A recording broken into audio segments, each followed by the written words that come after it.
300 కోట్లు కొట్టాడు కదన్న, అది ఫేక్ కలెక్షన్ భయ. నువ్వు రేట్లు పెంచినావు కదా, నీ రేట్లు ఎవరు పెంచామన్నాడు? నువ్వు రేట్లు పెంచడం తగ్గేదేమో, అట్టర్ ఫ్లాప్ కదా భయ. ఫస్ట్ ఆడ వాళ్ళ ఫ్యాన్స్ తిట్టుకుంటూ వస్తున్నారు కదా భయ, అది కాదు. ఇప్పుడు చెప్తుంటారు కదా 250 కట్టలో ఒక బోర్డు కట్టినాము, 300 బోర్డు కట్టినాము, ప్రభాస్ అనేది వేరే వీళ్ళు చెప్తుంటారు కదా. అలా కాకుండా ఇండియాలో one and only king Khan Bollywood బాదిషా బుర్జు ఖలీఫా మీద ఫ్రీగా వేస్తారు. మీకు ప్రభాస్ మీద కోపంతో బాలేదని చెప్తున్నారు. ప్రభాస్ మీద కోపం ఆయన నా ఫ్రెండ్ లేదా, ఆయనకి నేను స్నేహితున్నా. మూవీ పరంగా ఎవరిదైనా చెప్తాను, ఓకే చెప్తున్నా. సలారే కాదు, ప్రభాస్ ఇక మీద 100 సినిమాలు చేయమను, 100 సినిమాలు సక్సెస్ కావు.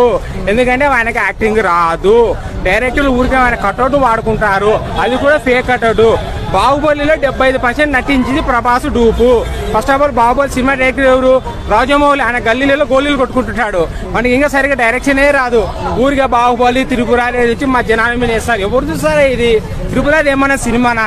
అసలు జూనియర్ ఎన్టీఆర్కి యాక్టింగ్ వస్తారా? ఆయన జూనియర్ ఎన్టీఆర్ నుంచి 2 రోజులు టాయిలెట్ పోలే నేను, అంత ఘోరంగా నటించినాడు భయ. అసలు అది ఏమన్నా సినిమానా? అంత సీన్ లేదు, చేసుకో. నా అడ్రస్ ఇచ్చిపోతే ఎవడొచ్చా నాకు ఫోన్ చేయమని. ఎలా అనిపించింది Salaar movie? India film industry ఏ రికార్డులన్నా బద్దలు కొట్టానా అది ఓన్లీ ప్రభాస్ గారేనా? ఆయన అసలైన ఇండియాకు దేవుడు అన్న ఆయన, హీరో అన్న ఆయన. ఈ మూవీ రికార్డులు మళ్ళీ ఎవరు కొట్టలేరన్నా. మళ్ళీ తిరిగి కొట్టే ఆయన సినిమాలు వచ్చి కల్కి కానీ ప్రాజెక్ట్ కానీ